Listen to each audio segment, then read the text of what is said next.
మరి ఈ ఘనత, ఈ క్రెడిట్ ఎవరికి పోవాలి? Bhogapuram international airport, Vizag international airport ఇంత బ్రహ్మాండమైన దీంట్లో ఉండడానికి క్రెడిట్ ఎవరికి రావాలి?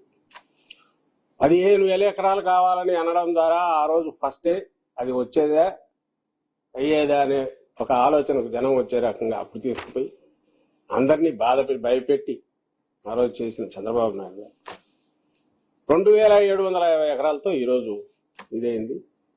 అంతకుమించి ఎక్కడా లేదు, అవసరం కూడా లేదు. జగన్మోహన్ రెడ్డి గారు స్మూత్ గా పూర్తి చేశారు. చంద్రబాబు నాయుడు గారు 15,000 ఎకరాలు పెట్టుకుంటే 15,000 ఎకరాలు ఏమన్నా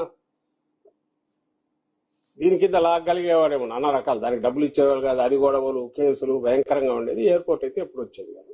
దాన్ని సాకారం చేసింది ఈరోజు ఈ ఎయిర్పోర్ట్, దీన్ని ప్రారంభోత్సవాన్ని సాకారం చేసింది ఎవరయ్యా అంటే పూర్తిగా జగన్మోహన్ రెడ్డి గారు.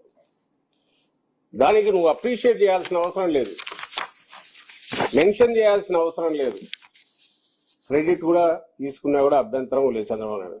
కానీ దాని గురించి నేనే మొత్తం చేశానని చెప్పేసి ఆ క్రెడిట్ మొత్తం లాగేసి దానికి తోడు నువ్వు ఏమీ చేయలేదు, ఎగతాళి చేస్తే నేను చేసి చూపించానని చెప్పుకోవడం, గర్వంగా విర్రవీగుతో చెప్పడం అనేది సహించరాని విషయం. అందుకోసం ఇంతగా ఎక్స్ప్లెయిన్ చేయాల్సి వచ్చింది. ఇక్కడితో అయిపోలేదు. భోగాపురం ఎయిర్పోర్టుకు సంబంధించి ఇంకొక కీలకమైన విషయం.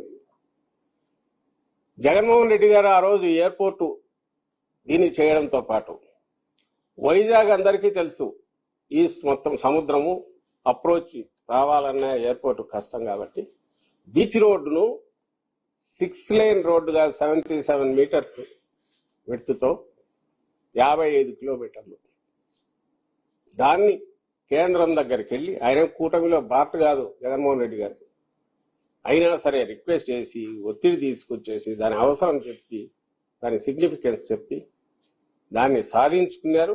వైజాగ్ లాంటి నగరం దానికి ఉన్న దీనివల్ల మన సముద్రం పక్కనే ఉన్నందువల్ల వచ్చిన దానివల్ల అప్రోచ్ దానికి ఫాస్ట్గా సిటీ నుంచి చేరాలంటే బాటల్ నెక్ కాకూడదు ఇమ్మీడియట్.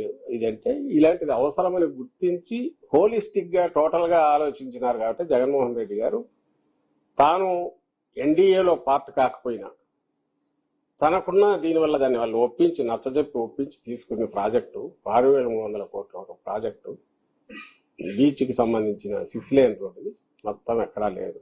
పోనీ ఎవరైనా గుర్తు చేయలేదా అంటే మీ అందరికి గుర్తుంటుంది, కూటమిలో భాగస్వామి ఆయన బీజేపీ శాసనసభాపక్ష నేత, ఆయన ఆ మధ్య ఎప్పుడు నాకు తెలిసి ఒక 6 నెలలు సంవత్సరం అవుతుంది అన్నట్టు గుర్తు.